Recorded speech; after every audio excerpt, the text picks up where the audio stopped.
Vraie Voix Sud Radio, 17h-20h, Philippe David, Cécile de Ménibus.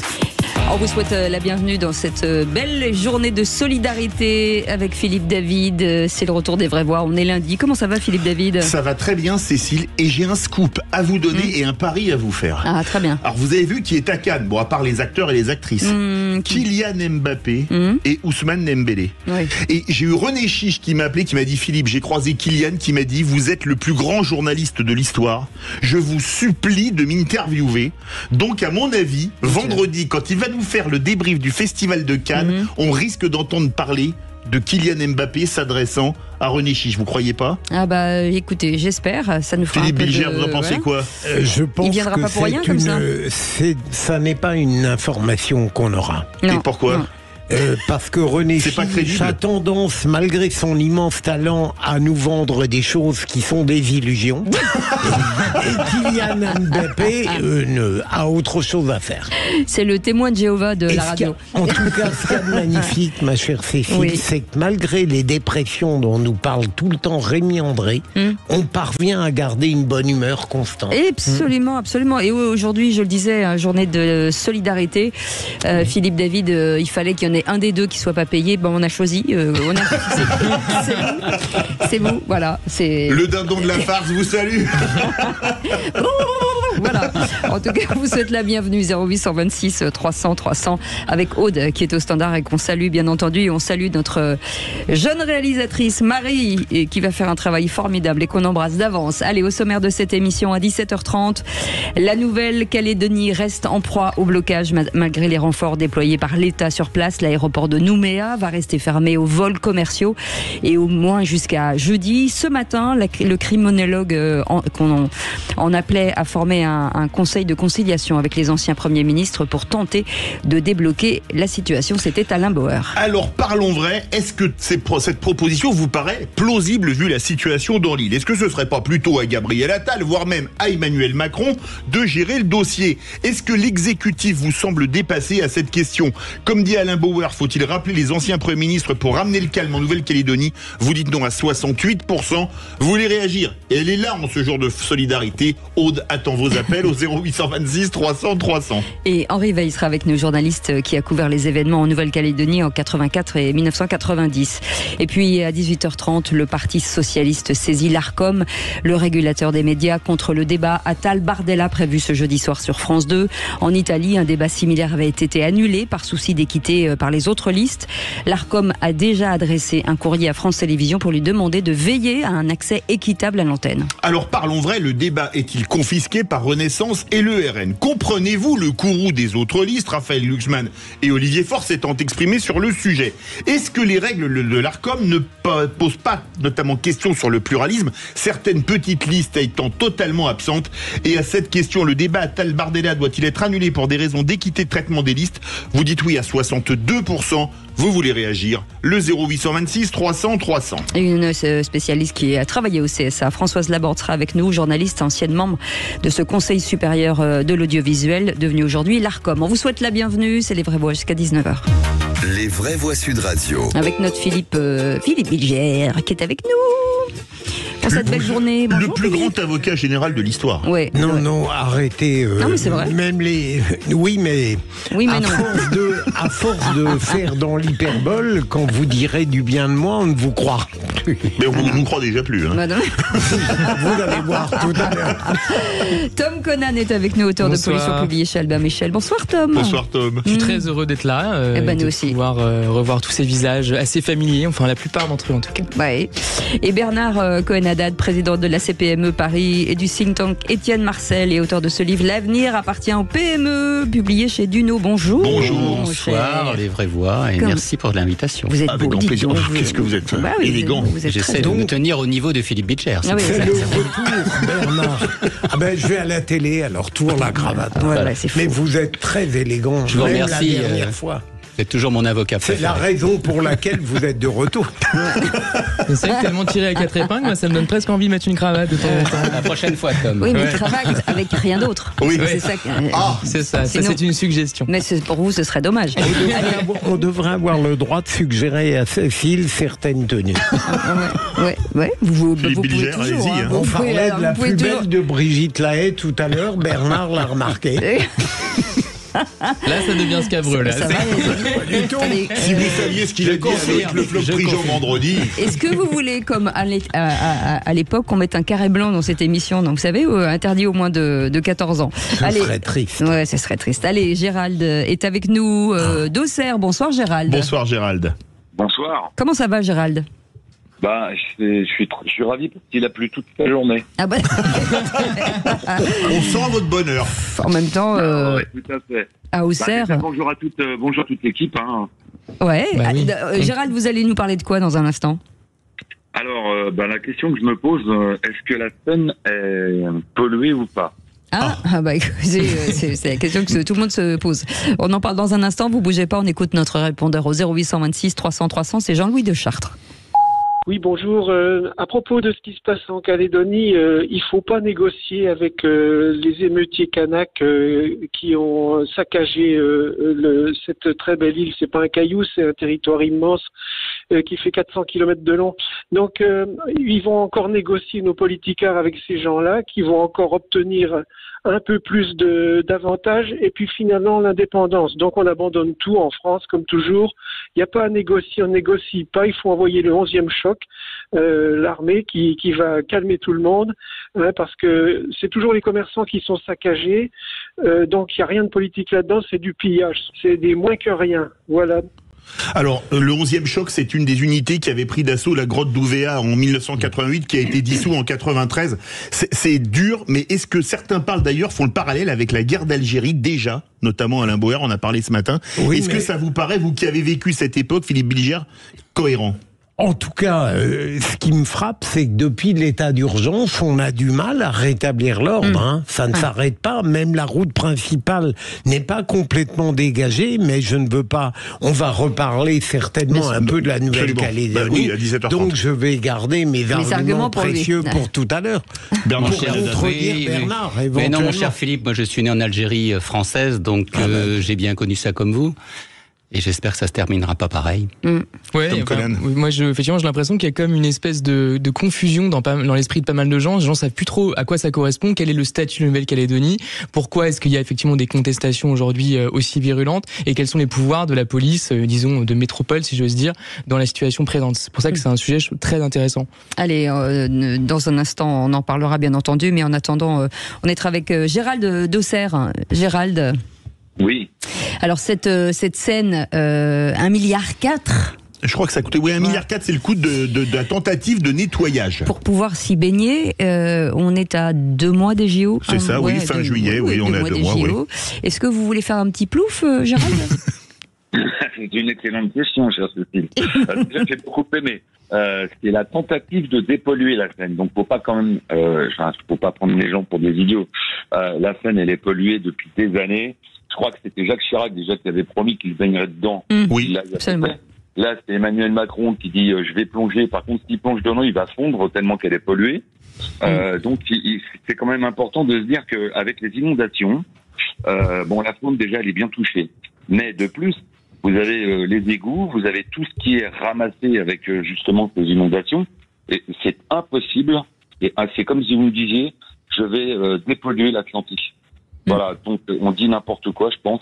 Et très honnêtement, moi, je prendrais pas le risque de mettre des gens pour faire de la compétition au risque de leur donner des maladies, quoi. Hein. Pour moi, c'est impossible de dépolluer la Seine. Voilà. C'est vrai qu'en matière d'image, vous venez vous baigner chez nous et vous repartez avec une maladie, ce oui. serait Avec la ballot. leptospirose ou la E. coli, c'est pas terrible quand même, Philippe Bilger. Oui, alors là, Souvenir de JO. franchement, c'est un sujet tellement important que je préfère le laisser à Bernard. Oui, Bernard. Merci. Excusez-moi, Philippe. sur la scène, il ne se mouille pas. Il a raison parce que c'était l'objet de mon interrogation la dernière fois ou la première fois que je suis venu parmi vous, je vous signale. Oui, hein. c'est C'était vrai. est-ce qu'il faudrait... Et Cécile avait dit Voilà. qu'elle ne voulait pas se baigner. Non. Oui. C'est pas oublier cela. Même si j'y vais en premier. Même en combinaison. Je vous laisserai pas y aller, surtout. Non, mais Je vous c'est assez illusoire, sans doute, mais c'est quand même un bel objectif, je trouve, parce que ça montre quand même qu'il y a quand même des efforts qui sont faits pour dépolluer, en l'occurrence la Seine, mais même d'autres espaces. Je sais qu'on avait parlé il y a quelques semaines sur cette station, je vous avais parlé du Gange, vous savez, en Inde, qui est justement extrêmement pollué, qui là, pour le coup, est un endroit dans lequel les gens se baignent alors qu'ils ne devraient pas. Mais bon, vous savez aussi l'importance que le Gange a pour des raisons symboliques, religieuses diverses. Donc, on n'est pas dans cette situation-là. Je pense qu'on s'en approche. Donc, c'est quand même intéressant de savoir, même si ça n'arrive pas pour les JO, peut-être que ça arrivera quelques mois plus tard. Donc, il faut plutôt célébrer cet élan plutôt que de le critiquer. Bien entendu, Tom. Ceci étant, on n'est pas à l'abri de, comme l'a dit notre auditeur, de pluies diluviennes, d'un vrai problème de désorganisation des épreuves nautiques, et c'est bien ça le problème. Et c'est vrai que les photos qu'on voit sur les réseaux sociaux ne donnent pas forcément très envie de se baigner. Et dans l'absolu, c'est ce qu'on se disait la dernière fois, est-ce qu'on a vraiment envie de se baigner dans la Seine? Voilà, propreté ou pas propreté. Ça dépendra de la couleur de notre bouée, Philippe. Voilà. En ce qui me concerne, je saurais résister à la tentation. Pour la Seine. Pour la Si on Seine arrivait- et même ailleurs. Même à la plage, vous iriez pas? Ah non, parce que ça mouille tout de même. Hein. Ah oui, c'est sûr que l'eau, ça mouille. Moi, je suis prête à payer pour une bouée canard avec Philippe Bilger. Moi aussi, alors là, oui. Allez, Alors dans un instant. À certaines conditions, j'irai, mais je n'ose pas les dire. Allez, dans un instant, les 3 mots dans l'actu, ce sera avec Félix Mathieu. Et le réquisitoire du procureur aujourd'hui? Alors, le fait qu'on confond souvent l'intelligence, parfois, avec l'opportunisme. Allez, à tout de suite, on revient dans un instant. Les vraies voix Sud Radio, 17h-20h, Philippe David, Cécile de Ménibus. Bienvenue dans les vraies voix, les amis. Vous savez que Monsieur Cohen-Haddad, vous savez que le micro est ouvert. Ah, je savais pas. Ah ben voilà, vous le savez maintenant. Mais Bernard est toujours correct. Monsieur Conan est avec nous, Tom aussi, on est ravis de l'accueillir. Monsieur Bilger, Philippe de son prénom. Ravi de vous revoir, ma chère écoutez, Cécile, mon cher Philippe. On s'est pas vu depuis longtemps. Non, on s'est pas vu ça depuis fait 2 jours. 3 jours. C'est long. Oui, c'est long. C'est long. Ah non, mais depuis la dernière pub.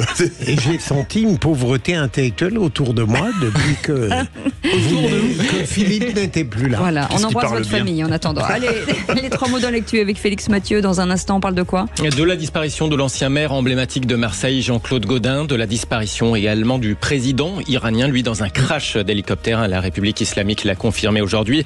Et puis de cette demande du procureur de la Cour pénale internationale qui veut des poursuites contre Benyamin Netanyahou, mais aussi contre des dirigeants du Hamas. En 3 mots, ça donne maire, président et Premier ministre. On en parle dans un instant. Tout de suite, le réquisitoire du procureur. Les vraies voix Sud Radio, le réquisitoire du procureur, Philippe Bilger. Et c'est un réquisitoire philosophique, monsieur le procureur. Faire évoluer ses opinions, opportunisme ou intelligence? Voilà, et ça n'est pas du tout en ayant pris pour expérience les débats ici, où évidemment on est tout à fait capable de penser contre nous-mêmes. Parfois, mais c'est vrai qu'on entend souvent des gens qui changent d'avis ou qui n'ont pas une position stable d'hostilité ou d'adhésion, on les critique. Et en fait, je voudrais prendre pour exemple, ma chère Cécile, le fait que Mélenchon, dont je ne raffole pas, a pourtant eu une attitude très courageuse au Sénégal lorsqu'il a défendu devant un public très hostile le mariage homosexuel. Et de la même manière, j'aime beaucoup Raphaël Glucksmann, mais je n'ai pas du tout été d'accord avec lui lorsqu'il a considéré qu'il fallait retirer la loi sur la révision du corps électoral en Nouvelle-Calédonie. Tout ça n'est pas fulgurant d'originalité, j'en ai conscience, mais ça montre que on a le droit, me semble-t-il, plutôt que d'accepter le diktat d'une hostilité ou d'une inconditionnalité, on a le droit de choisir parmi les gens ou parmi les idées celles qui nous conviennent, celles qui nous conviennent pas, et rien n'est plus absurde sur le plan intellectuel qu'une sorte de dureté dogmatique, me semble-t-il. Je crois que Philippe Bilger a totalement raison, et Edgar Faure le disait avant vous, mon cher Philippe. Oui, mais lui, il est un peu un contre-exemple, Bernard. Mais oui, mais c'était pas la girouette qui tournait, mais le vent. Oui. Alors pour Mélenchon, c'est pas le vent, c'est la tornade. Ouais. Là, ce que vous célébrez aussi, c'est la cohérence intellectuelle d'une certaine façon, ou le courage politique, par rapport à Mélenchon sur la défense du mariage gay devant un public manifestement hostile. Ça, c'est quelque chose qui doit quand même être salué. Ça arrive pas si souvent. Ah oui, absolument. Allez. Et c'était pas démagogique. Là, il fallait. Voilà, absolument. Absolument. On finit là-dessus. Tout de suite, merci beaucoup. Les 3 mots dans l'actu, c'est Félix Mathieu. Les vraies voix Sud Radio. 3 mots, Félix, qui sont maire, président et Premier ministre. Il était Marseille fait homme, l'hommage du président Macron à Jean-Claude Gaudin qui a dirigé la 2e ville du pays 25 ans durant. L'ancien maire s'est éteint à l'âge de 84 ans.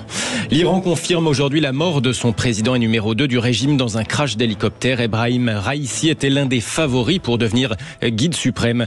Et puis le procureur de la Cour pénale internationale demande des mandats d'arrêt contre Benyamin Netanyahou et contre les dirigeants du Hamas.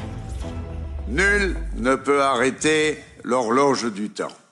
Elle sonne aujourd'hui pour moi l'heure du retrait. Les drapeaux de la mairie centrale de Marseille sont en berne. Sur le Vieux-Port, l'ancien maire Jean-Claude Gaudin a succombé à une crise cardiaque à l'âge de 84 ans ce matin dans sa résidence secondaire de Saint-Zacharie dans le Var. Ministre, sénateur, député, mais c'est évidemment dans la fonction de maire de Marseille qu'il s'est incarné durant un quart de siècle avant de tirer sa révérence en 2020. Il n'est pas de mission plus noble que celle de servir sa ville, Marseille, la plus belle des villes, et de servir ses concitoyens. J'éprouve intimement l'honneur qu'ils m'ont fait, les Marseillais, en m'accordant, puis en me renouvelant par 3 fois leur confiance pour porter le destin de notre ville. La responsabilité est lourde, mais le bonheur est immense d'œuvrer pour le présent et d'ouvrir des chemins pour l'avenir. Je souhaite bonne chance à Marseille. Un dernier conseil municipal où les problèmes liés à l'état des écoles marseillaises et au mal logement n'avaient pas été éludés. Lui qui se disait hanté par le drame de la rue d'Aubagne. Pour autant, même son opposant, qui n'était pas encore maire, le socialiste Benoît Payan, y était allé de son hommage à l'époque. J'ai eu de la chance de pouvoir, séance après séance, m'opposer et faire mes armes face à l'un des derniers monuments de la politique française. Jean-Claude Gaudin paraissait insubmersible, écrit l'actuel maire de Marseille. Aujourd'hui sur les réseaux sociaux, Benoît Payan qui poursuit. Son départ me peine infiniment à celui qui aimait tellement Marseille, son histoire et ses habitants. Je veux rendre un hommage ému et sincère. Il manquera à cette ville, sa trace restera, écrit encore Benoît Payan. Merci beaucoup Félix Mathieu. Tout de suite le deuxième mot, président. L'Iran confirme la mort d'Ebrahim Raïssi dans un crash d'hélicoptère. 5 jours de deuil décrété dans la République islamique où la foule a commencé à se rassembler sur les grandes places.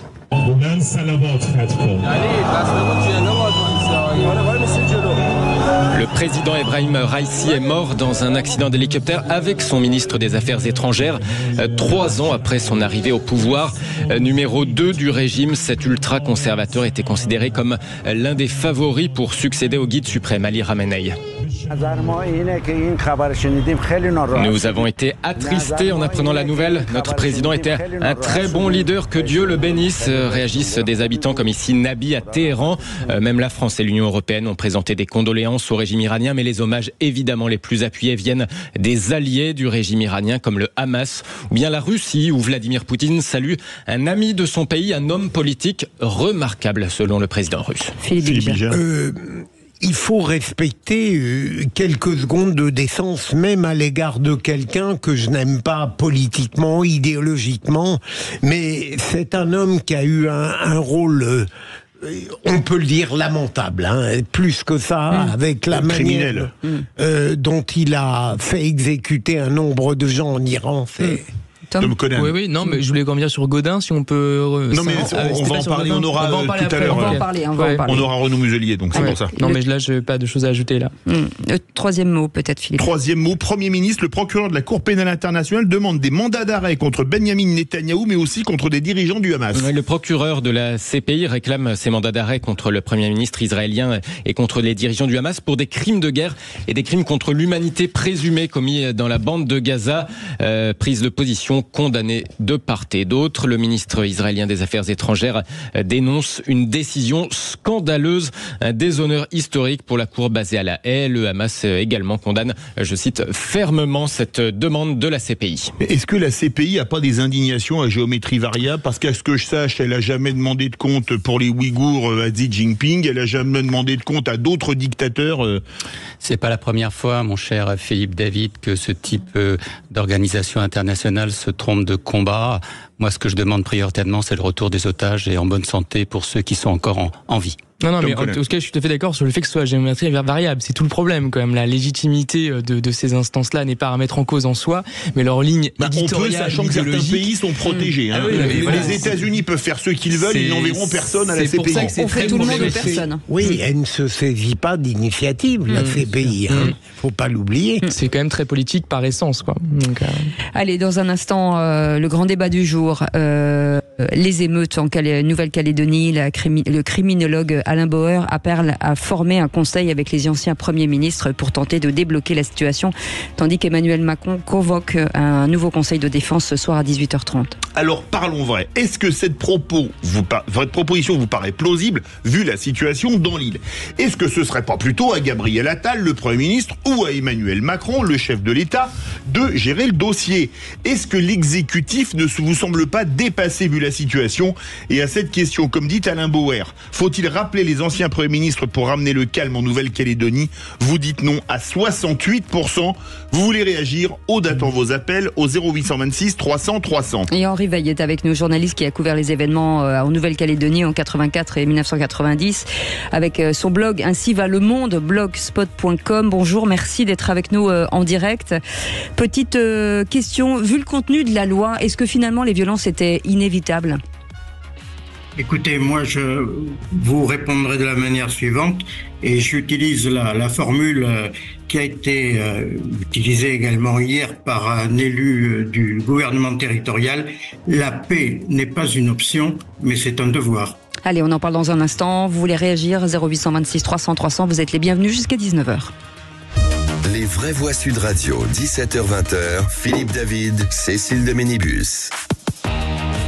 Et nous sommes très heureux d'accueillir nos vraies voix du jour. Philippe Bilger, bien entendu, Tom Conan et Bernard Cohen-Haddad, président de la CPME et du think tank Étienne Marcel. Et vous, au 0826 300 300, avec Philippe David. Ça va, Philippe David? Ça va toujours très bien. Oui, c'est tout. Mais en votre compagnie, ça va toujours très bien. Encore? En votre compagnie et en celle de Philippe Bilger, ça va encore mieux. Et si vous rajoutez Bernard Cohen-Haddad et Tom Conan, plus Marie, Quentin, Aude, Félix et Ève, et tout va bien. Là, on n'y croit plus trop sur la fin, mais c'est pas grave. En fait, ce qui est terrible, il faut le pousser un peu, quoi. Sinon, c'est poussif. En général, il est plus modéré dans ses hypermols. En tout cas, on vous souhaite la bienvenue. Tout de suite, le grand débat du jour. Les vraies voix Sud Radio, le grand débat du jour. L'instauration de l'état d'urgence en Nouvelle-Calédonie n'aura pas épargné une nouvelle nuit de violence sur le Caillou. Vive scène de tension dans les rues de Nouméa. Véhicules blindés, transport de troupes, gendarmes au pas de course. 600 gendarmes et membres du GIGN sont mobilisés. Les autorités ont bien l'intention de rétablir la sécurité, notamment sur ces axes majeurs. L'idée que le Premier ministre reprenne la main me paraît être une nécessité, que les anciens Premiers ministres soient remis en activité pour retrouver les fils du dialogue aussi. La Nouvelle-Calédonie reste en proie au blocage malgré les renforts déployés par l'État sur place. L'aéroport de Nouméa va rester fermé aux vols commerciaux au moins jusqu'à jeudi. Et ce matin, le criminologue Alain Bauer en appelait à former un conseil de conciliation avec les anciens premiers ministres pour tenter de débloquer la situation. Alors parlons vrai. Est-ce que cette proposition vous paraît plausible vu la situation dans l'île? Est-ce que ce serait pas plutôt à Matignon ou à l'Élysée de prendre le dossier en main? Est-ce que l'exécutif vous semble dépassé? Et à cette question, comme dit Alain Bauer, faut-il rappeler les anciens premiers ministres pour ramener le calme en Nouvelle-Calédonie? Vous dites non à 67%. Vous voulez réagir? Aude attend vos appels au 0826 300 300. Et on va poser la question dans un instant à Henri Veil qui est avec nous, journaliste qui a couvert ces événements en Nouvelle-Calédonie. C'était en 1984 et 90 avec son blog Ainsi va le monde, blogspot.com. Bonsoir, en tout cas merci d'avoir accepté notre invitation. Juste un tour de table avant, Philippe Bilger. Alors, sur cette proposition d'Alain Bauer. Alors, l'excellente question de Sud Radio, de mon point de vue, n'avait pas besoin de s'abriter derrière Alain Bauer pour demeurer pertinente, parce que ça fait plusieurs jours qu'on parle de l'influence bénéfique de ces anciens premiers ministres. D'autant plus qu'ils avaient alerté, il y a quelque temps, le pouvoir en disant il ne faut pas aborder la Nouvelle-Calédonie autrement qu'avec une main tremblante. Et je crois que ce serait une excellente initiative si les anciens premiers ministres qui avaient déjà averti le pouvoir des dangers de la politique mise en œuvre reprenaient du service, à condition, et ça je crois qu'il ne faut pas l'oublier, que Emmanuel Macron accepte cette entremise parce qu'elle démontrera que pour l'instant la gestion du pouvoir n'est pas bonne. C'est moins qu'on puisse dire. Et Emmanuel Macron n'aime pas être dépossédé de ce qui relève de son pouvoir, même quand d'une certaine manière, il dérape. Et je donne une petite info sur votre propos. C'était dans le JDD, c'était Jean-Marc Ayrault, Manuel Valls et Édouard Philippe. Voilà. Non, mais c'est pas une mauvaise idée. En effet, après, je pense qu'aussi la perspective des européennes fait que c'est sans doute compliqué pour l'exécutif de se mouiller, si j'ose dire, sur un dossier aussi difficile, aussi clivant, aussi sulfureux d'une certaine façon. Mais pourquoi pas faire appel au-delà des premiers ministres à des personnes compétentes sur le dossier ou sur ces sujets-là. Taubira, par exemple, s'est exprimé récemment sur le sujet. Je trouve que c'était assez intéressant. Vous voulez qu'elle crée davantage de désordre? Non, mais pas nécessairement, parce que c'est aussi quelqu'un qui a une légitimité. Là, il y a un sujet aussi sur.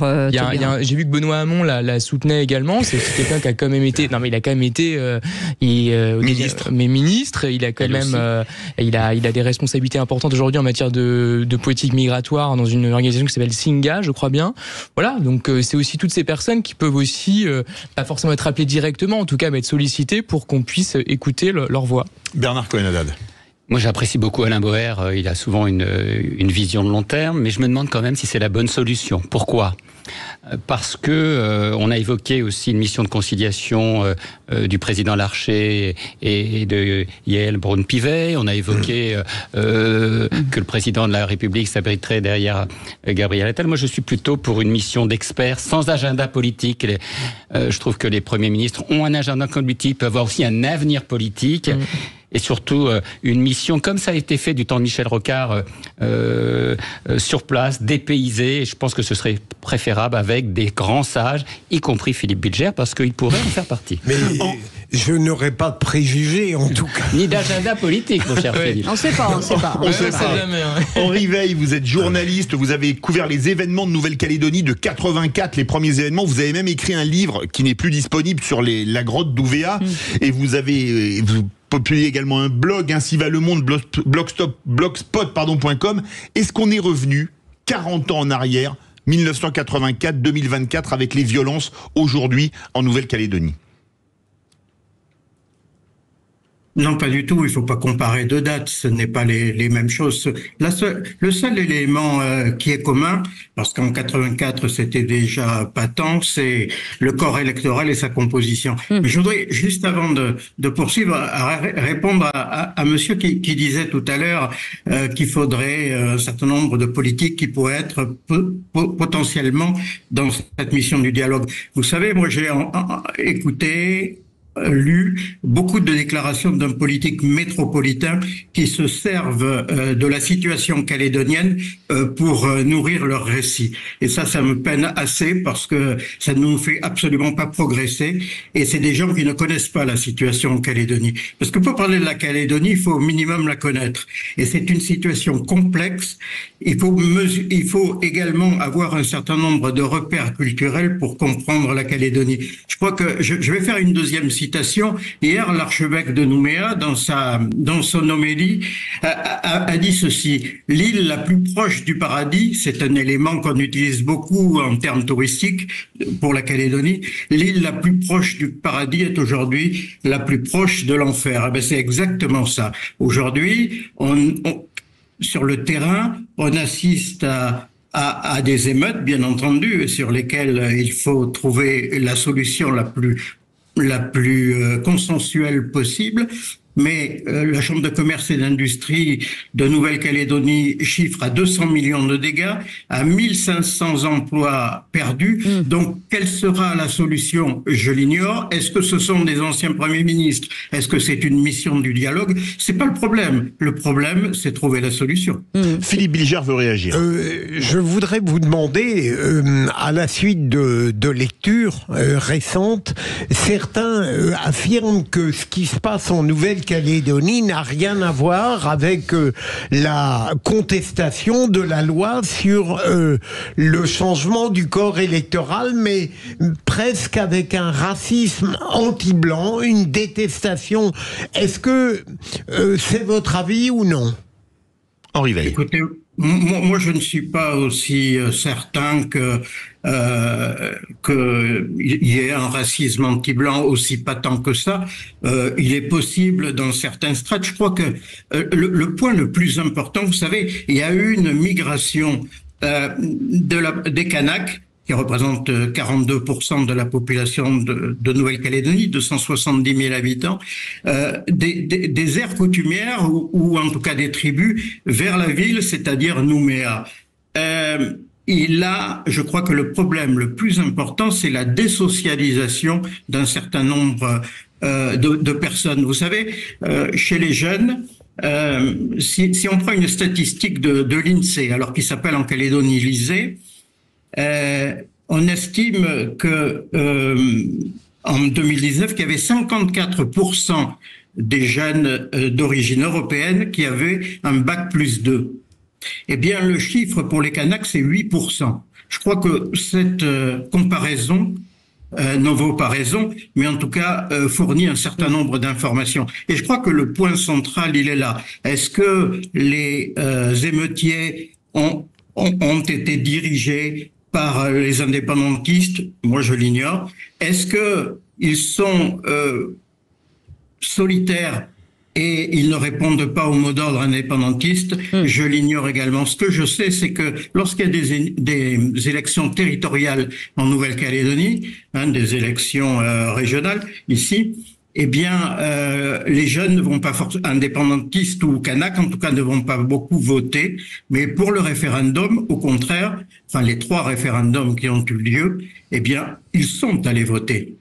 Henri Veil, depuis 2020, la Nouvelle-Calédonie est gérée par le ministre des Outre-mer. Est-ce qu'il faut le remettre sous le sceau de Matignon? Est-ce que c'est Matignon qui doit gérer ce sujet ou ce dossier épineux? C'est possible. Écoutez, il y a 2 premiers ministres qui ont parfaitement ou plutôt bien géré et qui ont fait l'unanimité. C'est Michel Rocard-Naguère et c'est Édouard Philippe plus récemment. Donc je me contente de ça. Moi, j'ai pas d'avis spécifique. Je vous dis, l'essentiel, c'est le résultat.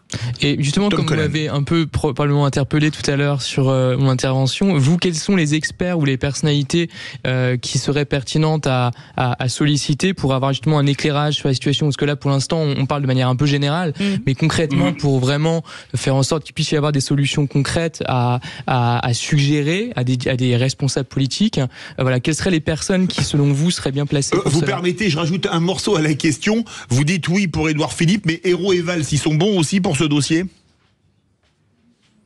Moi, je crois dans les hommes de bonne volonté.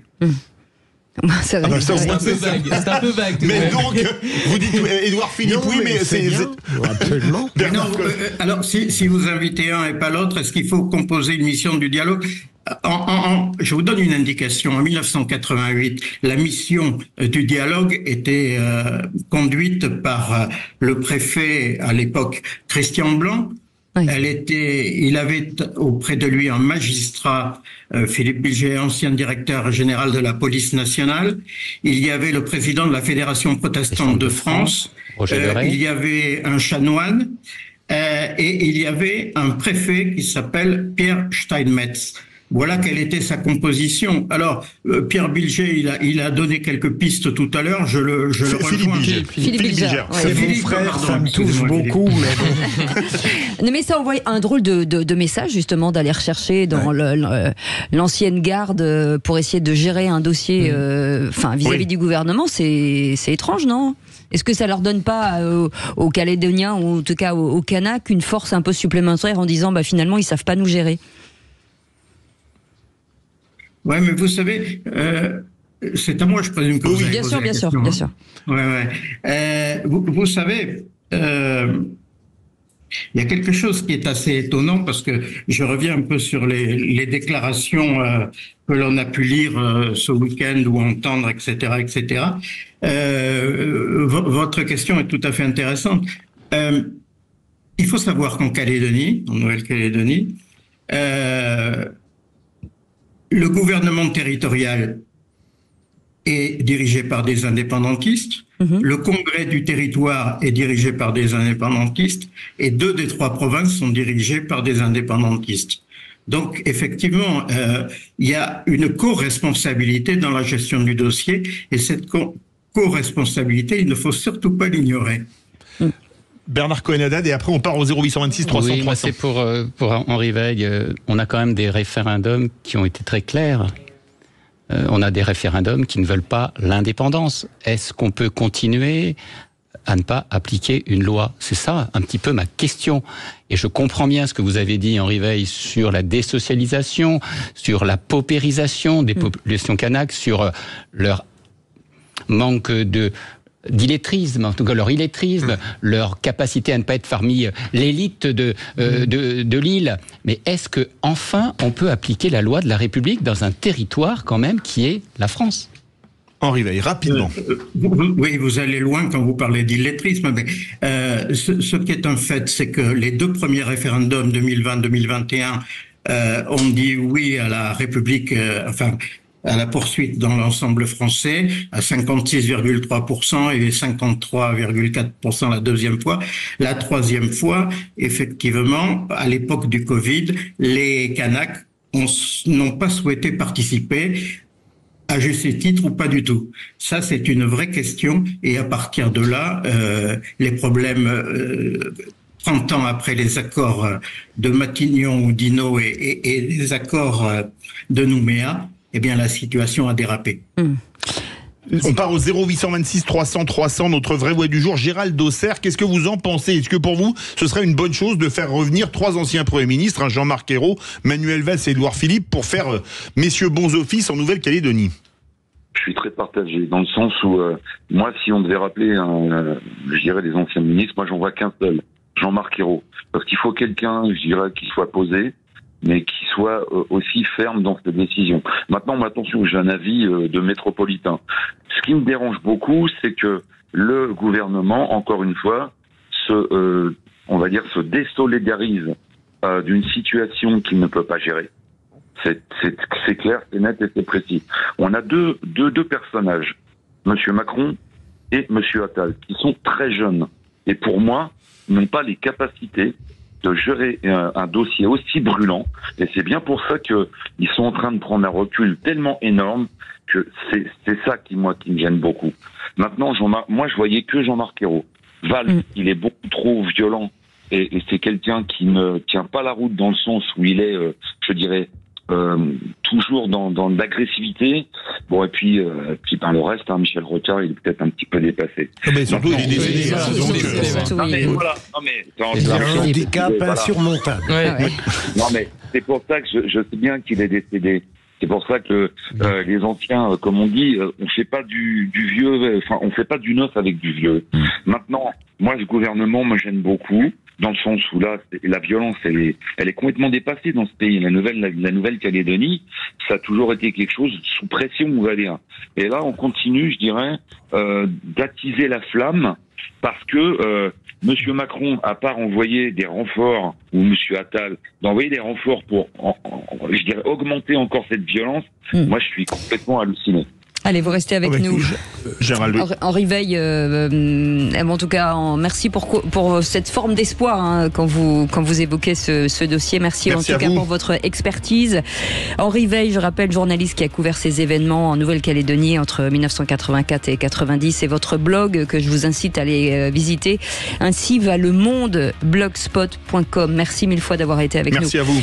Et dans un instant, la suite de cette émission avec un jeu. Le qui c'est qui l'a dit. Et là, ça promet quand même d'un duel vraiment terrible. Et si c'est pas le jeu de l'année, moi j'y connais rien. Allez, à tout de suite. Philippe David, Cécile de Ménibus. Bonjour, on espère que tout va bien, on espère que vous avez passé une bonne journée, on espère que vous êtes contents. Dites-tout si vous travaillez d'ailleurs cette journée de solidarité. Est-ce que vous avez décidé d'aller au bureau comme nous? Parce que nous, en majorité, parce que ça nous fait plaisir généralement. Ou est-ce que vous êtes sur la route en train de revenir d'un long week-end? 0826 300 300, vous pouvez nous laisser des petits messages sur nos différents comptes et on sera ravis de les lire avec Philippe Bilger qui est avec nous, Tom Conan et Bernard Cohen-Haddad aujourd'hui. Tout de suite, le qui c'est qui l'a dit. Les vraies voix Sud Radio, le quiz de l'actu. Et ce quiz de l'actu, attention mon cher Gérald, vous connaissez le principe puisque ce sera à vous de répondre en premier aux questions et on espère. Et on croise les doigts de pied aussi pour que ce soit vous qui gagnez. Question, qui c'est qui l'a dit pour 3 points. L'IA est plus humaine que l'ENA. Gérald. Je dirais... C'est un maire. C'est un maire. Qui ça? Langosha. Allez-y, les bonne réponse de Philippe Bilger. David Lisnard, président de l'Association des maires de France et maire de Cannes. Qui c'est qui l'a dit sur le footballeur Mohamed Camara qui a joué hier soir en cachant le logo contre l'homophobie? Je trouve que c'est un comportement inadmissible et doit faire l'objet de sanctions les plus fermes contre le joueur, mais aussi contre le club qui l'a laissé faire. Gérald, vous qui venez d'une ville de football qui remonte en Ligue 1. Ouais, avec Giroud. Non. Ah non. C'est une femme politique. C'est Castera. Bonne réponse de Philippe Bilger. Mais vous nous aidez beaucoup là, évidemment. Amélie Oudéa Castera, ministre des Sports. Une question, qui c'est qui l'a dit à 3 points? Avec nous, la prison, ce ne sera plus le Club Med. C'est un candidat aux européennes, Gérald. Un nouveau candidat. Oui. Bardet. Non. Gérald. Un nouveau candidat aux européennes? Oui. Qui n'est pas tête de liste, mais qui est connu, médiatiquement connu. Très connu sur les réseaux sociaux. Langosha? Langosha, ouais, je ne sais pas. Ancien policier. Allez-y, les vrais voix. Oui. Mathieu. Ouais. Mathieu Vallet, qu'est-ce qu'il a dit en premier? C'est moi. Philippe. J'ai dit Vallet et Bernard a dit Mathieu. Voilà. Non, mais Philippe. 3 points pour Philippe Bilger. Généreux, je suis prêt à partager. Mais je partage. Non, mais je vous donne tout, mon cher. Quand je gagne, je partage. Mathieu Vallet, ex-président du syndicat des commissaires et candidat au RN, bien sûr, aux européennes. Qui c'est qui l'a dit à 2 points? Je prône un horizon en douceur. Gérald, on vous aide. C'est une tête de liste aux européennes. On a du mal à le croire. Jordan Bardella. Non. Non. Écolo. Glucksmann? Ah non. Non. Écolo, c'est pas une tête de liste. Les vraies voix. Gérald, vous l'avez dit, Gérald. Répétez. Gérald? José Bové. Non. C'est une femme. Alors, je ne sais pas. Oui, la candidate. Elle a Bonne réponse de Philippe Bilger. Marie Toussaint. Marie Toussaint. Là, vous êtes 10-0-0-0. À quelle heure il arrive, Tom Conan? Je suis en train d'arriver. N'oubliez pas que j'ai un record dans le métro. C'est vrai. 16. Question, qui c'est qui l'a dit? 3 points. Écoutez bien, Gérald. La radicalité a pris des couleurs grâce au wokisme. Alors, ce n'est pas un homme ou une femme politique. C'est un intellectuel. Oh là. Langosha, je ne sais pas. Finkielkraut? Non, bonne réponse de Tom Conan. Finkielkraut, mais grave quoi. Finkielkraut. Bravo. Qui c'est qui l'a dit à 2 points, Gérald? Oui, nous sommes une liste républicaine, universaliste et souverainiste sur les questions industrielles. Gérald. Mais dites-moi, vous voulez me tuer? Je ne sais pas. Marine Le Pen? Il aime les barbecues. Vous savez. Bonne réponse de Philippe Bilger. Fabien Roussel, secrétaire général du PCF. Question, qui c'est qui l'a dit? 2 points. Il faut détruire le système capitaliste. Gérald. Elle a été candidate à la présidentielle. Ouais, c'est peut-être notre postier, non? Non, c'est une femme. Elle a été. Elle a été? Je ne sais pas non plus. C'est pas Artaud? Si, bonne réponse, il a été plus rapide. Nathalie Artaud. Non, je l'avais dit avant, mais c'est pas grave. Mais je l'avais pas dit dans le micro. Il l'avait pas dit dans le micro. N'hésitez pas, Le Bernard. principe, Je voulais pas vous faire violence, mon Soyez cher indicatif un peu. Allez, Philippe, la dernière. The last. C'est à moi. Mais à Une 3 union points. de la... Non, à 3 à points. 3 points, allez. Qui c'est qui l'a dit sur la Nouvelle-Calédonie? Si on joue les uns contre les autres, ça ne marchera pas. On ne peut pas travailler sur le dossier calédonien en posant des ultimatums. Gérald, c'est un Michel homme... Rocard. Non, mais il a été conseiller de Michel Rocard. Non, très franchement, Allez-y. là, Alain Boer? Non, un autre qui a été Premier ministre. Un ancien Premier ministre. Bonne réponse de Bernard Cohen-Haddad. Enfin. Manuel Valls. 3 points. Ancien Premier Donc ministre. vous m'empêchez les 16. Voilà, c'est ça. Eh ben Alors, non, vous êtes à 14. Je tenais. dommage. Philippe Bilger 14, Tom Conan 3, Bernard Cohen-Haddad 3 et désolé Gérald mais 0. mais c'est qui perd mais vous avez gagne. tout à fait raison. Le Merci score n'est pas beaucoup contesté. Gérald d'avoir joué avec nous et merci beaucoup d'avoir participé à une partie de cette émission. Merci beaucoup et puis on espère qu'il fera meilleur à Auxerre. Je peux conclure 2 secondes? Allez-y.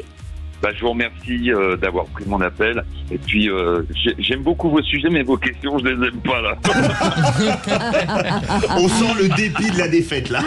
Ah, il n'aime pas merde. perdre Gérald. Gérald, on vous embrasse. Les vraies voix Sud Radio, 17h-20h, Philippe David, Cécile de Ménibus. Et très entouré aujourd'hui, forcément comme d'habitude, avec 3 éditorialistes de choix, Philippe Bilger, Tom Conan et Bernard Cohen-Haddad. Et vous au 0826 300 300. Dans un instant, vous avez la parole, Félix. On va évoquer la disparition de Jean-Claude Gaudin, l'ancien maire de Marseille, qui s'est éteint ce matin à l'âge de 84 ans. On sera avec le président de la région pour en parler. Comme d'habitude, je vais remettre le clocher au milieu du village, pardon. Pardon, ma langue a fourché. Souvent, Ça doit faire mal. Souvent, Philippe Bilger m'accuse de populisme pour mes coups de gueule et je suis certain que ce soir, il va me baiser les pieds à la fin de celui-ci contre le populisme assumé d'un de ses journaux préférés, Le Monde. Dernière victime en date, le gouverneur de la Banque de France, François Villeroy de Gaillot, épinglé pour ses notes de frais dans un article au titre racoleur, hôtel de luxe et vol en classe affaires. Les notes de frais du gouverneur de la Banque de France en question, François Villeroy de Gaillot a dépensé en 2023 plus de 50 000 € en transport, hébergement et restaurant, un train de vie à part, même au sein de la très haute fonction publique. Fin de citation. Un article auquel le directeur de la Banque de France a répondu par un long communiqué dans lequel il explique qu'il a dépensé 88 € pour une nuit d'hôtel à Grenoble, un prix exorbitant, vous en conviendrez, ses frais moyens par nuitée étant de 282 €. Alors c'est vrai, il a dépensé 27 479 € en billets d'avion, avec notamment des voyages au bout du monde pour des événements comme le G20 ou l'assemblée annuelle du FMI, le Fonds monétaire international, mais avec des voyages en classe affaires, jamais en première classe, comme il le rappelle dans son communiqué. Il a aussi dépensé 7 202 € de train, il doit voyager en première classe, ce qui doit être un scandale pour le journal Le Monde. Alors c'est vrai, c'est de l'argent public, mais le journal Le Monde ayant touché en 2021 5,9 millions d'euros d'aide publique, j'attends des journalistes du Monde qu'ils enquêtent sur leurs notes de frais et les notes de frais de leurs actionnaires Xavier Niel et Mathieu Pigasse. Je suis même prêt à aller passer une nuit dans un hôtel Formule 1 pour faire la queue avec eux en caleçon et serviette sur l'épaule dans le couloir pour prendre ma douche lors de leur prochain déplacement. Mais je doute que tant Xavier Niel, que Mathieu Pigasse, que les journalistes du quotidien de référence fréquentent beaucoup ce type d'hôtel. Si même Le Monde vire au populisme le plus crasse, où va la France, ma petite dame? Philippe Bilger. Mais mon petit monsieur, vous avez totalement raison et Philippe, votre coup de gueule est très bien intéressant. écrit, merci. Parce qu'il montre qu'en réalité, le populisme est une certaine manière de penser et de contester qui peut appartenir à l'élite réelle ou prétendue.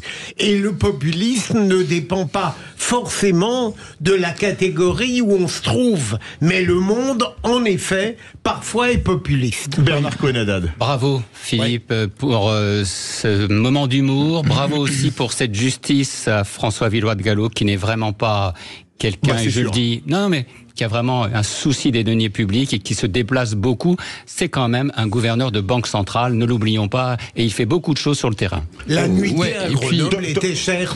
On est bien d'accord. Surtout qu'il y a quand même une dignité de la fonction à maintenir. C'est-à-dire que je pense que c'est au-delà des goûts personnels de ce personnage qui effectivement a très bonne réputation, en tout cas de ce que j'en connais. Donc oui, en fait, c'est ça qu'on préserve. C'est pas uniquement sa personne qui doit être traitée correctement, c'est encore une fois la fonction qu'il représente. Merci beaucoup.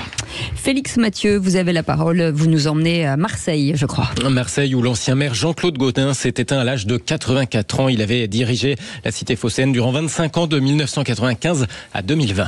Nul ne peut arrêter l'horloge du temps.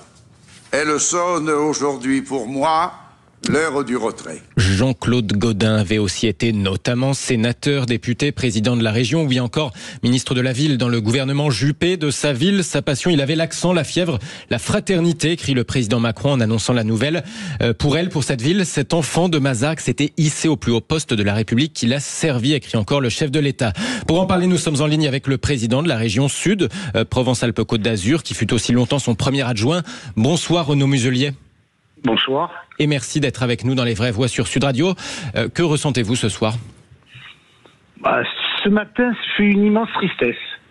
Je l'avais vu la semaine dernière à l'inauguration de Tangram, ou lors de l'arrivée de la flamme à Marseille. Il était plutôt en forme, un peu amaigri, mais heureux de voir la façon dont la flamme arrivait à Marseille et ce que ça représentait pour lui, puisqu'il a beaucoup œuvré pour que les Jeux Olympiques passent par Marseille. Et puis ce soir, c'est tout ça est très confus. Au-delà de cette immense tristesse, ressort immédiatement la totalité de ce parcours politique assez exceptionnel, de cet homme attachant, avec cette faconde et cette gouaille rare, et cette grosse voix rugueuse qui faisait en sorte que chaque fois qu'il arrivait quelque part, on savait que Jean-Claude était là. Voilà un peu. Et après, on regarde tout ce qu'il a fait pour cette ville, tout ce qu'il a fait pour ce pays. Vous avez souligné ses différents mandats nationaux, vice-président du Sénat, ministre. Il est surtout à Marseille, qui était Marseille sa ville, Marseille avant tout. Et il a consacré sa vie privée, familiale, politique à l'engagement pour cette ville qu'il aimait plus que tout et pour lequel il a fait des modifications et transformations très importantes. En bref, un maire bâtisseur, attachant, personnalité politique de dimension nationale qui nous manque beaucoup.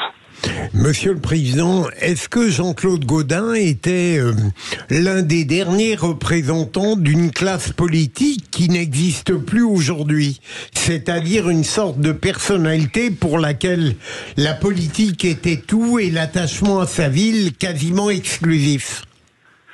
Je pense d'autres hommes politiques ont fait comme ça, mais je crois qu'ils avaient tous une particularité qui n'existe plus aujourd'hui. C'est la raison pour laquelle c'est peut-être un des derniers, si ce n'est le dernier homme de cette qualité, de ce niveau. À l'époque, ils étaient tous députés maires ou sénateurs maires. Et donc, ils avaient mécaniquement une action très forte au niveau local, notamment dans des grandes villes ou dans de grandes métropoles, et en même temps, un engagement politique national fort à l'intérieur d'un système politique, soit socialiste, qui soit de droite, mais peu importe, mais ils étaient au niveau national, au plus haut niveau, et ils faisaient rayonner leur engagement national au service de leur cité, et ça n'existe plus, c'est sûr. Et c'est marrant, ça me fait penser à un documentaire sur Chirac qui s'appelait je crois que le vieux, pas le vieux loup, le jeune loup, et le vieux, je sais plus très bien exactement quel était le terme. Voilà, mais il me fait penser un peu à la figure de Chirac d'une certaine façon, du point de vue de la longévité, également du point de vue c'était le rapport aux Français, rapport au terroir également, en tout cas dans l'image qu'il a développée, et cette forme effectivement de sincérité, de passion pour la politique. Bernard Cohen. Oui, Monsieur le Président, Gaudin est un peu comme vous, était comme vous, comme Gaston Defferre, c'est-à-dire des hommes qui privilégient leur engagement territorial, le développement économique à une carrière politique nationale. Et c'est peut-être ça aujourd'hui qu'il faut retenir. En tout cas, vous m'avez pas rajeuni, là. Hein. Non, mais vous êtes la nouvelle génération. Renaud, vous êtes toujours très jeune. Moi, j'ai 20 ans de moins, mais c'est vrai que je fais partie de cette culture. C'est-à-dire que j'ai été secrétaire d'État aux Affaires étrangères avec Jacques Chirac et Dominique de Villepin, siégère à l'ONU quand on a refusé l'Irak. Mais j'ai toujours été premier adjoint au maire de Marseille et implanté ici. Et même aujourd'hui, président de région, je ne cours pas après de responsabilités nationales. parce que je pense que cette ville, ce territoire, cette région Provence-Côte d'Azur, qui est incontestablement une des plus belles d'Europe, fait en sorte que ça nécessite beaucoup d'engagement et surtout pas de s'éparpiller. Merci mille fois, Renaud Muselier, d'avoir été avec nous, président de la région Sud Provence-Alpes-Côte d'Azur. Merci pour votre témoignage et cet hommage à Jean-Claude Gaudin. Vous restez avec nous. La suite des vraies voix dans un instant. On fait une petite pause. À tout de suite. Sud Radio, votre... Ah Cécile, quel bonheur ce qui s'est passé pendant la pub. Suite à mon coup de gueule, Philippe Bilger est venu me baiser les pieds, comme je l'avais dit. C'était beau dans ce moment. Mais je n'ai pas vu cette information. J'ai eu peur tout à l'heure quand vous avez évoqué baiser les pieds. Je me suis dit que vous poussiez loin le désir. Oui. Vous m'avez fait dire arrête de faire ton Georges Tron, c'est ça?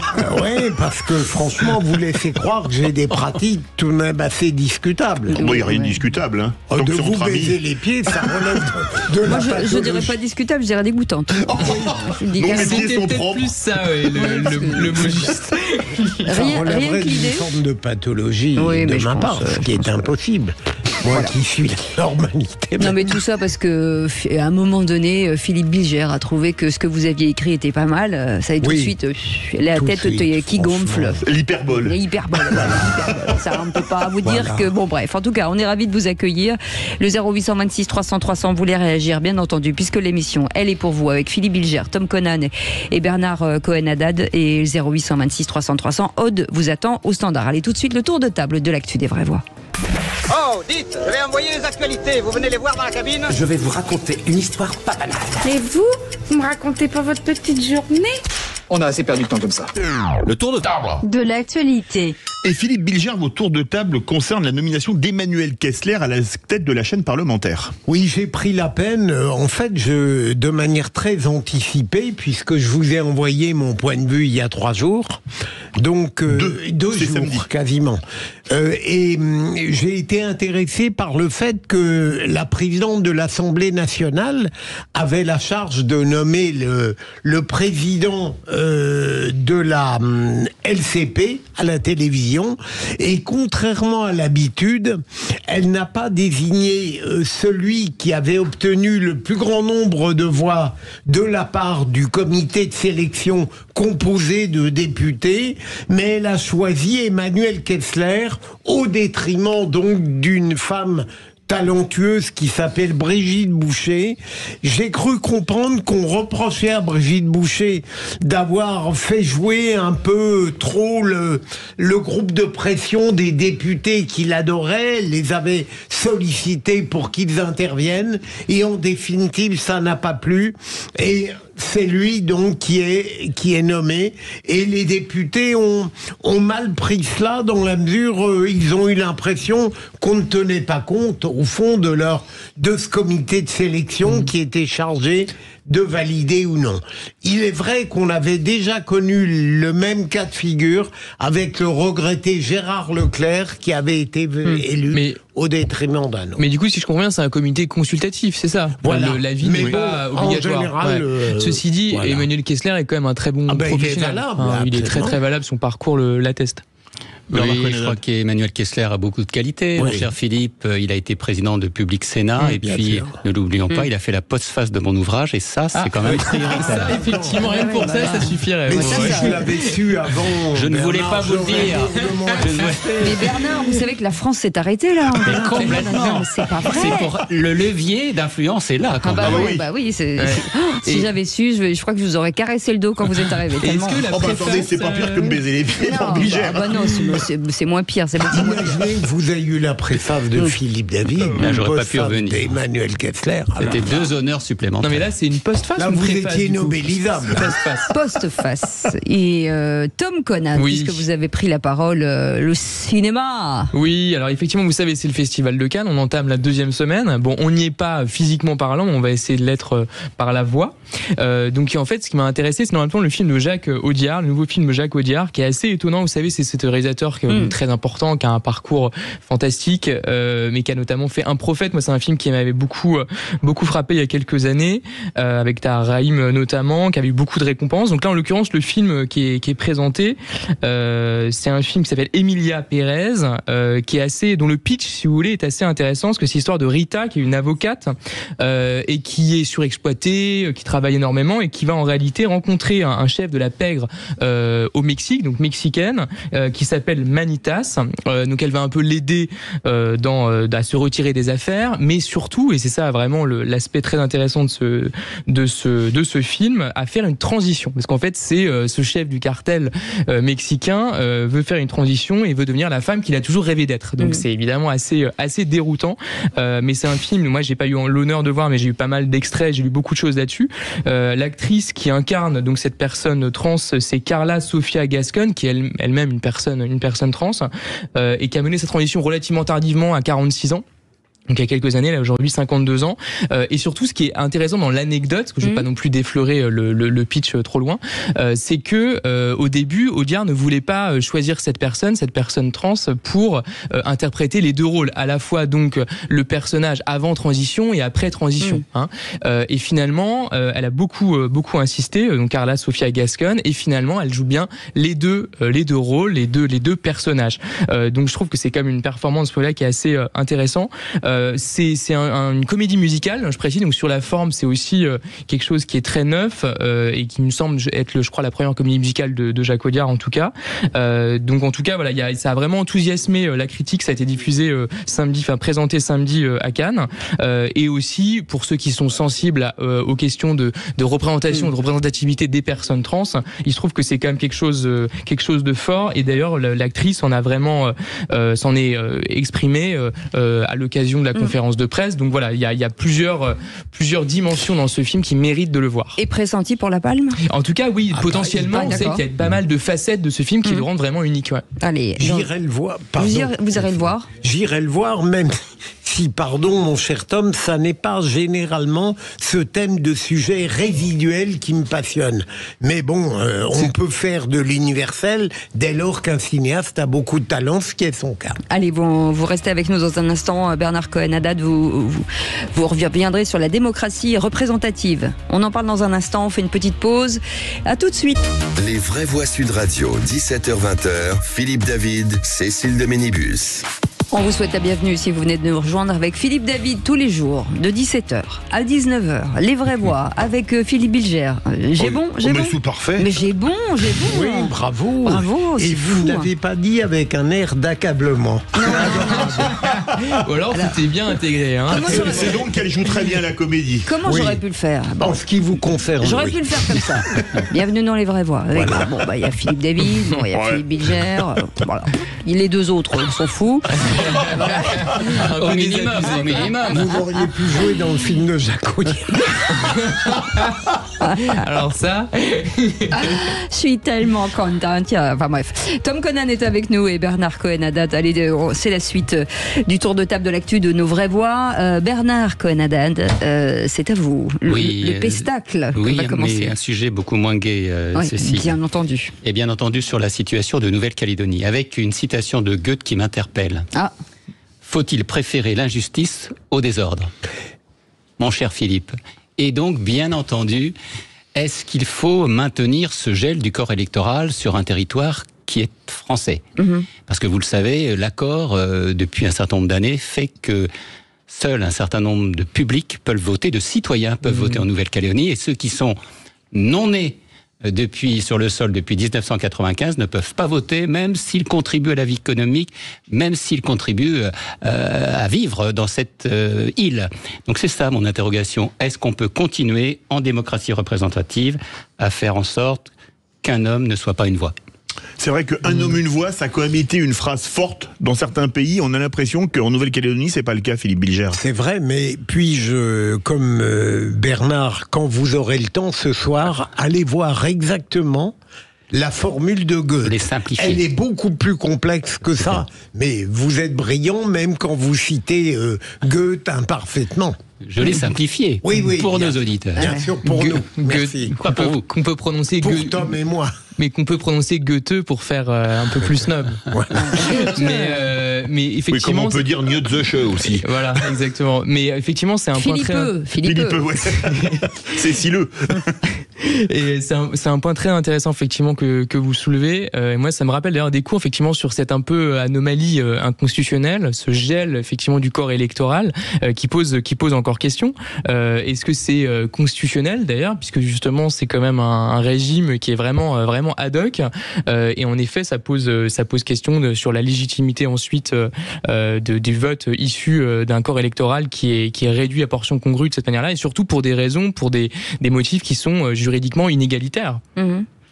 Bernard, ça fait partie d'une discrimination positive et qui fait partie d'un ordre établi, et c'est pour ça que je m'interpelle là-dessus. Mais moi je me pose une question, est-ce qu'on fait pas tout pour que la Nouvelle-Calédonie devienne indépendante, mais comme on veut éviter les affrontements, on dit ils vont voter, tant qu'ils disent pas oui à l'indépendance, ils voteront, et puis le jour où il y aura un référendum qui donnera 50,01% pour l'indépendance, après 45 référendums qui auront dit non, on dira voilà, vous êtes indépendant, c'est la démocratie. Moi j'ai l'impression que les pouvoirs publics, c'est là qu'ils veulent nous amener. Il faut sans doute du courage politique, il faut aussi veiller à ce que ces îles et l'Océanie soient moins subventiodépendantes. C'est un peu dommage de le dire, mais c'est une réalité, c'est qu'elles aient leur vie économique et aussi leur capacité de pouvoir s'exprimer librement. On ne peut pas faire des référendums tous les 5 ou 10 ans, c'est pas sérieux tout ça. Non, même si Marine Le Pen, étrangement, le promet dans 40 ans. On peut quand même mentionner en 2 secondes, sans faire de polémique excessive, que c'est quand même aussi des stigmates vraiment à très long terme d'une politique coloniale. Il faut quand même tout de même le rappeler. C'est aussi parce que justement cette situation historique est celle-ci. Ça fait 181 ans que la Nouvelle-Calédonie est française. Précisément, la transition en fait ne se fait pas vraiment, et le statut juridique hybride qu'on vient de mentionner, qui est effectivement une anomalie constitutionnelle totale, découle également de cette situation historique, de cette réalité historique. Il me semble. Sinon, quelle autre justification ? Attention quand même, Tom, au wokisme économique. Le wokisme économique, oui, la colonisation politique et économique n'a pas eu que des défauts, quand même, faut pouvoir le rappeler. Je pense qu'il faut aussi le dire. Oui, mais c'est comme alors là, on va pas, c'est pas pour faire un point Godwin, mais c'est comme si on disait Hitler a construit des routes. Oh non. Non mais ce que souvent c'est l'argument qui est utilisé. Pas tout à fait pareil.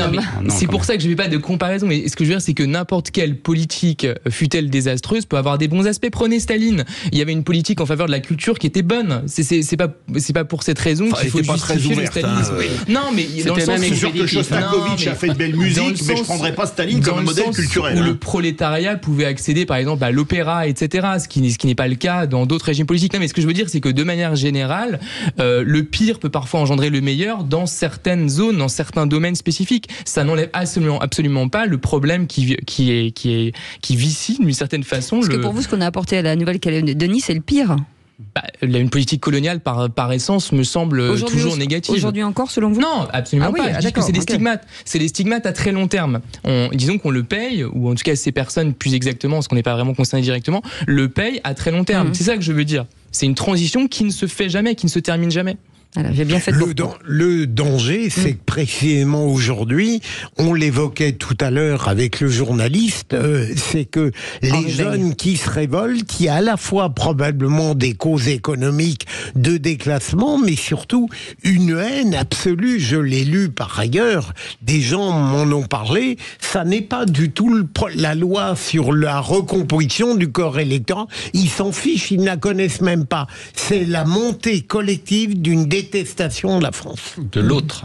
Oui, de l'autre en plus. En tout cas, les pillages ne justifient rien, vous êtes d'accord ? Absolument pas, bien entendu, évidemment, bien entendu. Quoi qu'il en soit, merci beaucoup en tout cas pour ce sujet, Bernard Cohen-Haddad. Dans un instant, les élections européennes, les socialistes saisissent l'Arcom à propos du débat de Jordan Bardella et de Gabriel Attal, prévu donc ce 23 mai, en y voyant un problème de démocratie fondamentale. Oui, alors le débat est-il confisqué par 2 partis, Renaissance et le Rassemblement National ? Comprenez Comprenez-vous le courroux des autres listes? Raphaël Glucksmann et Olivier Faure s'étant exprimés à ce sujet, et la liste de Raphaël Glucksmann étant en 3e position dans les sondages. Est-ce que les règles de l'Arcom ne posent pas globalement question pour le pluralisme du débat, certaines petites listes étant totalement absentes des médias? Et à cette question, le débat Attal-Bardella doit-il être annulé pour des raisons d'équité de traitement des listes? Vous dites oui à 61%, vous voulez réagir? Le 0826 300 300. Et nous sommes avec Françoise Laborde, journaliste, ancienne membre du Conseil supérieur de l'audiovisuel, enfin l'ancien Arcom. Bonsoir, merci d'être avec nous. Petite question, l'histoire de sentir la sensibilité. Est-ce que le service public est sciemment hors la loi en organisant ce débat finalement? Mais pas du tout, c'est la liberté éditoriale des chaînes et ça n'est pas du tout contraire à la loi. Et je suis sidérée qu'il y ait une proportion aussi importante de gens qui pensent qu'il faut annuler ce débat. Non, pas du tout, au contraire. Et les chaînes de télévision sont là pour ça, pour organiser le débat. Je vous expliquerai plus longuement peut-être si vous voulez. Oui, lancez la pub, Françoise. Allez-y. Non, vous voulez pas la lancer? Moi, je m'en occupe. Allez-y, Françoise. Allez-y. C'est la pub. Ouais, voilà. Vraie Voix Sud Radio, 17h-20h, Philippe David, Cécile de Ménibus. Retour des vraies voix avec Philippe Bilger, Tom Conan, Bernard Cohen-Haddad, et c'est l'heure du coup de projecteur des vraies voix.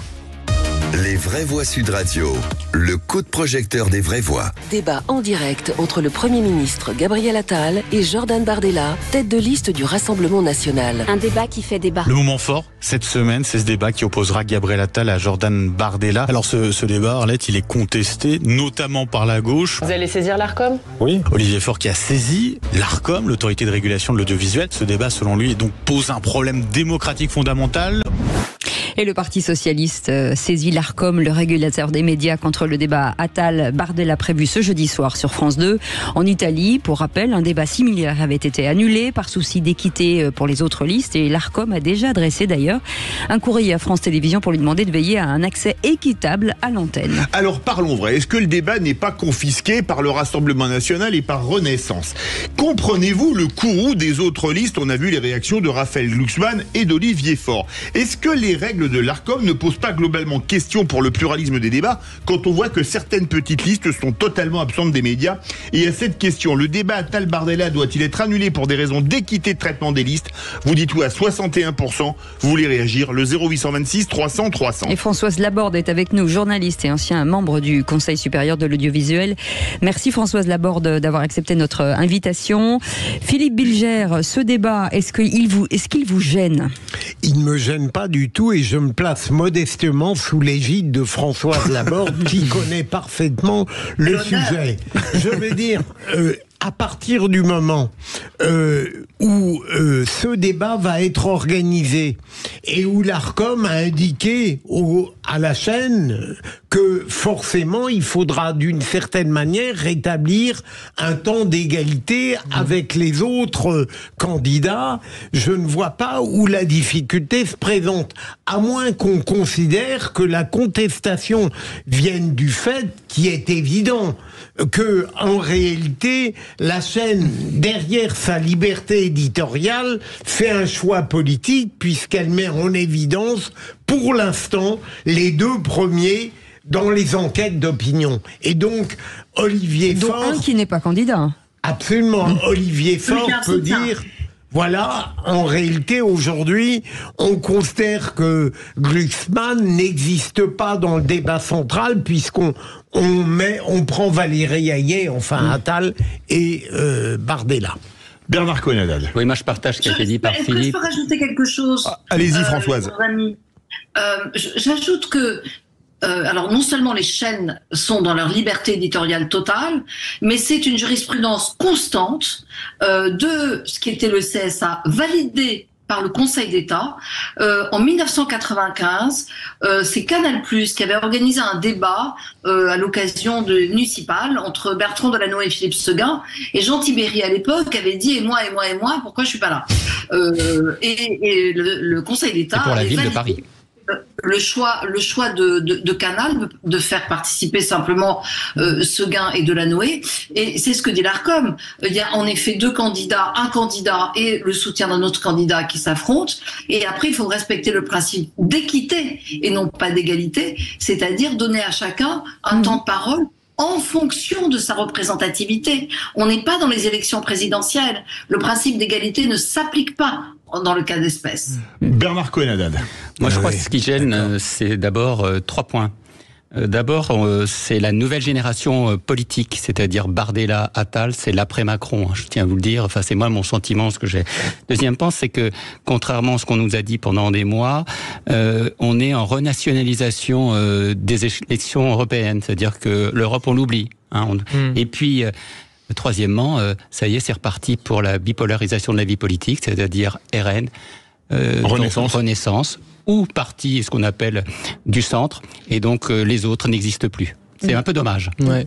Non, moi, je trouve ce qu'a dit Françoise Laborde est très, très juste. Néanmoins, c'est vrai que effectivement, il faudrait qu'il y ait quand même une forme de compensation, pas forcément évidemment de la même intensité, mais effectivement qu'il y ait quand même d'autres candidats qui puissent également quand même s'exprimer, même avec une durée évidemment qui sera inférieure du fait effectivement d'une représentativité qui est pas à leur avantage. Je dirais que peut-être le souci qu'il peut y avoir dans la perception générale, c'est que c'est quand même un débat entre, disons, le centre droit et l'extrême droite, en tout cas entre deux nuances de la droite, quelle que soit l'opinion qu'on ait au sujet d'Attal et de Bardella. Donc à un moment donné, effectivement, c'est aussi normal quand même que les voix de gauche fussent-elles effectivement moins élevées dans les sondages. PS à l'époque. Oui, d'accord. Enfin, actuellement, il est quand même dans le gouvernement de Macron. Enfin, macronien. Non, c'est son gouvernement.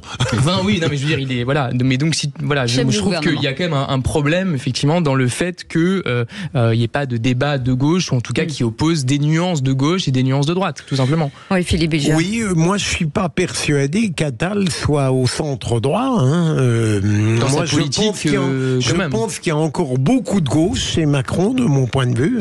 Mais bon, je ne veux pas engager un débat digressif. Françoise Laborde veut réagir. Non, j'allais dire, ce qui est intéressant dans ce débat et dans ce que vous dites, c'est qu'en fait, il y a deux lectures. Il y a la lecture juridique, qui fait que, voilà, le service, c'est la règle, c'est parfait, il n'y a rien à redire. En effet, plus tard, il faudra donner un temps de parole en fonction de la représentativité de telle et telle formation politique, sous la forme que la chaîne décide, parce que c'est la liberté éditoriale. Il faut le rappeler, c'est la liberté d'expression, c'est la liberté éditoriale à laquelle on est tellement attaché en France. Donc c'est fondamental de la défendre.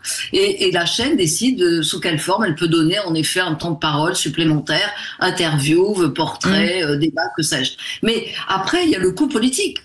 C'est clair que Jordan Bardella, depuis le début, dit « Moi, j'ai envie d'être face à Gabriel Attal parce que c'est au fond mon alter ego en termes de génération, d'ambition, de potentialité politique. Mais ça, c'est le coup politique, j'allais dire. Ça n'a rien à voir avec la règle juridique. Oui, mais Françoise, Françoise, pardon, je vous coupe, sauf que l'affiche Bardella-Attal en matière d'audience ne sera de toute façon pas la même si demain on met Glucksmann face à un autre candidat. Par exemple. Donc là, on sait très bien que l'audience ne sera jamais la même parce que l'affiche est tellement attendue. Exactement. C'est exactement toute la problématique de la représentativité. Vous disiez tout à l'heure, il y a certaines petites listes dont on parlera jamais, de fait, mais c'est comme ça.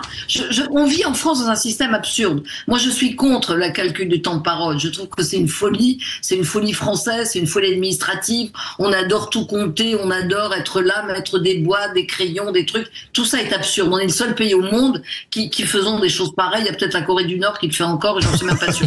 Mais il y a moins de listes en Corée du Nord.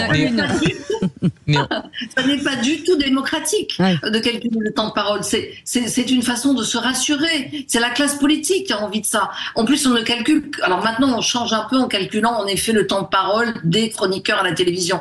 Mais pourquoi on ne calcule pas le temps de parole des syndicats? Pourquoi on ne calcule pas le temps? Voilà. Tout ça n'a aucun sens. Des auditeurs. Il y a plein de pays où ça ne se passe pas et tout va très bien. Pendant la campagne présidentielle, il y a en effet un temps de parole qui est très restreint, où l'égalité absolue entre tous les candidats. Alors, vous vous rappelez, c'est formidable, on a ces campagnes officielles où on a n'importe qui est candidat, qui a ses signatures, à son quart d'heure de célébrité tous les soirs, c'est formidable. Mais pour le reste, je veux dire, c'est un système qui permet à des jeunes stagiaires de gagner un peu de sous en comptabilisant les temps de parole, comme vous devez le faire, chers amis, pour toutes les antennes de radio et de télévision, mais c'est un système absurde. Mais en tout cas, France Télévisions respecte la règle. Vous pensez, comme Françoise Laborde, que ça pose des problèmes en termes démocratiques ou pas ? Aude attend vos appels et nous attendons vos appels avec les vrais voix au 0826 300 300. Tom Conan. Oui, moi ce que je trouve quand même effectivement intéressant, c'est que le choix éditorial, il doit quand même être salué sur un point, c'est que ça va quand même intéresser les gens. Effectivement, c'est un duel qui est sexy avec tous les guillemets qu'on peut mettre autour de ce mot. Mais sans guillemets, forcément, c'est les deux personnalités qui sont au-dessus. Il y a une question générationnelle, il y a une question intéressante, il y a un côté frais, neuf, etc. Pas forcément dans les idées, mais en tout cas au moins dans l'apparence, dans le package. Et donc l'intérêt tout de même d'un point de vue en tout cas démocratique, au-delà de l'aspect médiatique, c'est que ça va peut-être inciter les gens aussi à aller voter, à peut-être réduire l'abstention. En tout cas, ça peut clairement avoir un effet sur certaines populations, peut-être même d'ailleurs l'électorat le plus jeune. Françoise, est-ce que si on suivait votre désir profond, c'est-à-dire arrêter de compter, de chiffrer, est-ce que le risque ne serait pas de donner alors à l'ensemble des chaînes, j'allais dire forcément, une vision idéologique? Est-ce que elles choisiraient au regard de leurs critères personnels? Est-ce qu'on perdrait pas au moins cette neutralité apparente? Neutralité apparente, vous employez le bon mot, on sait bien qu'on a à faire. Donc, je trouve qu'il y a une forme d'hypocrisie là-dedans. On choisit sa radio, sa télévision, comme on choisit son journal, presse écrite, en fonction de sa sensibilité. Moi, j'ai tendance à faire confiance, j'espère encore aux journalistes qui ont un tout petit peu le sens de la mesure et de la déontologie, encore que quand je vois ce qui se passe à Sciences Po, je commence à m'inquiéter. Je ferme la parenthèse. mais moi qui ai longtemps couvert des conflits sociaux, voilà, on faisait en sorte de donner la parole aussi bien aux usagers malheureux qu'aux syndicalistes, qu'au patronat. Enfin, voilà, je veux dire, il y a une forme de déontologie qui s'applique. Oui, si à chaque fois, il y a une administration qui est là pour surveiller, pour normer, il y a quelque chose d'assez malsain. J'allais dire, on ne donne pas à chacun la possibilité de faire confiance à sa propre morale et à son propre sens déontologique. Et je crois que c'est ça qui est fondamental.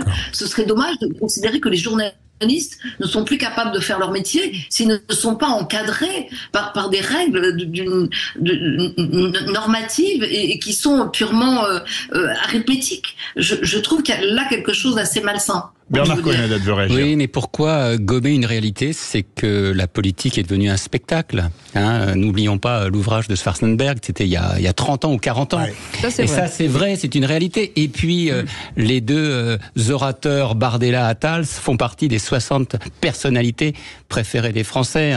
Bardella 50e, Attal 57e dans le JDD. N'oublions pas tout ça. Pourquoi on se fait violence alors que les Français ont envie de ce spectacle-là et peut-être, comme l'a dit Tom, d'aller voter? C'est peut-être un plus. Alors, ouais. Est-ce que allez-y, ouais, moi j'ai vu au-delà du spectacle, effectivement, il y a cette dimension-là, mais je pense quand même que le qui point... est une grosse dimension, parce que tout le monde va chercher les dossiers de tout le monde. Mais dans la perception de certaines personnes, quand même, certains Français, c'est aussi quand même une forme de droitisation. Je dirais à la fois dans certains médias, non pas que des médias de droite sont plus nombreux qu'avant, mais leur influence relative est peut-être plus importante qu'avant. Je vous renvoie quand même à tout le débat qu'il y a eu sur CNews récemment. Quoi qu'on en pense, mais je veux dire, c'est incontestablement une tendance éditoriale particulière qui a pris en influence ces derniers mois, ces dernières années. Ça, c'est le premier point. Donc du coup, si en plus on en rajoute avec en plus des débats qui sont entre personnalités, si je termine juste ce point-là, et je termine juste ce point, Françoise. Et le deuxième point, c'est en plus si par-dessus le marché il y a des débats entre des différentes nuances de la droite, encore une fois centre-droit par exemple et extrême droite, ce que j'ai dit tout à l'heure entre Bardella et Attal, ça donne quand même une impression qu'il y a effectivement toute une personnalité, enfin tout un camp politique qui n'est pas représenté, qu'on n'entend pas assez. Françoise Laborde qui n'est pas d'accord avec vous, Tom Conan. Vous êtes quand même, à la droite de Philippe David. À l'extrême droite. Pardon, je vois bien d'où vous parlez. comme dirait l'autre. C'est pas dit. Gabriel Attal de centre droit, bon, très bien. Mais alors, à ce moment-là, quand on n'est pas mélenchoniste, tout est à droite. Vous voyez ce que je veux dire? Je suis pas du tout d'accord sur le fait qu'il y a aujourd'hui une émergence dans les médias d'une droite qui n'existerait pas avant. Ça n'est pas vrai du tout. Franchement, ça n'est pas vrai du tout. Elle est plus présente tout de même. Votre génération, je le sais, ne connaît pas l'histoire et n'a pas de mémoire. Mais j'allais dire, franchement, c'est complètement faux ce que vous dites. C'est complètement faux. Moi je pense que c'est... Je pense que vous êtes frappé par le fait qu'il y a en effet aujourd'hui des voix un peu différentes qui s'expriment parce que vous avez été biberonné à Libération et à je ne sais quel autre organe de presse, mais vous vous trompez absolument quand vous pensez qu'aujourd'hui la droite prend une influence dans les médias qui est beaucoup plus importante qu'avant. Je pense qu'il y a, je pense qu'en fait il y a une présence qui est quand même beaucoup plus nette aujourd'hui. Ah ben non, parce qu'à l'époque elle était inexistante en fait, aussi. C'est ça le problème, parce que quand on part de zéro, on peut presque monter. C'est aussi parce que en fait les médias avaient tendance peut-être à être plus neutres et aujourd'hui effectivement, et c'est peut-être une bonne chose d'ailleurs, il y a une tendance effectivement à l'américanisation des médias, c'est-à-dire qu'effectivement en effet les rédactions deviennent plus engagées, la ligne éditoriale devient plus marquée. Oui, mais d'un autre côté, est-ce qu'on peut faire basculer quelqu'un d'un bord à l'autre? Est-ce que c'est possible encore aujourd'hui? J'espère, parce que c'est quand même le but d'un débat. C'est pour ça qu'aussi que chaque chaîne, etc. Non, de comprendre et d'accepter des points, mais est-ce qu'on peut, quand on est très à gauche, passer très à droite? Oui, peut-être pas, mais c'est quand même intéressant d'être quand même vivifié par des gens qui sont pas forcément d'accord entre eux. En plus, c'est bien dit Bernard Cohen-Haddad et Françoise Laborde. Je partage ce qu'a dit Françoise Laborde parce que comme moi je suis beaucoup plus âgé que Françoise Laborde, j'ai vécu l'époque R100. Et donc il n'y avait pas effectivement à l'époque, il n'y avait pas de chaîne, mais c'était les journaux. Le Figaro était classé très très à droite. Regardez la gauche, François Mitterrand et d'autres qui disaient à l'époque d'R100, tu verrais c'était bien avant que tu naisses. Mais aujourd'hui on a une vraie attente et tout simplement... une attente de la population. Ne privons pas la population de ce qu'elle veut entendre et ce qu'elle veut savoir. Et c'est le rôle des journalistes de poser les bonnes questions. Il y a de très bonnes journalistes, pas uniquement des bénis oui-oui ou des godillots qui sont là pour faire leur métier. C'est ça qu'on attend de la presse. Françoise Laborde, le mot de la fin de ce débat vivifiant. Je trouve ça formidable, je trouve ça très intéressant, je trouve ça génial qu'il y ait une jeune génération de jeunes gens en politique qui s'engagent. Je dis, voilà, vive le débat, vive la liberté d'expression, vive la liberté des chaînes et abat le wokisme. Voilà, très bien. Ouais, mais là, c'est pas neutre du tout, ça, pardon. Mais Françoise, elle nous a fait un petit panier garni. Merci beaucoup. Objectif. Merci beaucoup, Françoise Laborde, d'avoir été avec nous, journaliste et ancien membre du Conseil supérieur de l'audiovisuel et accessoirement vraie voix. Merci beaucoup en tout cas de votre joyeuseté, de votre bonne humeur. Voilà, merci beaucoup Philippe Bilger, merci Tom Collan, merci Bernard Cohen-Haddad. On a passé un très bon moment avec vous trois. On espère vous revoir très bientôt. Dans un instant, on va vous parler citoyenneté comme tous les lundis soirs avec Stéphane Pellet et Aurélie Gros.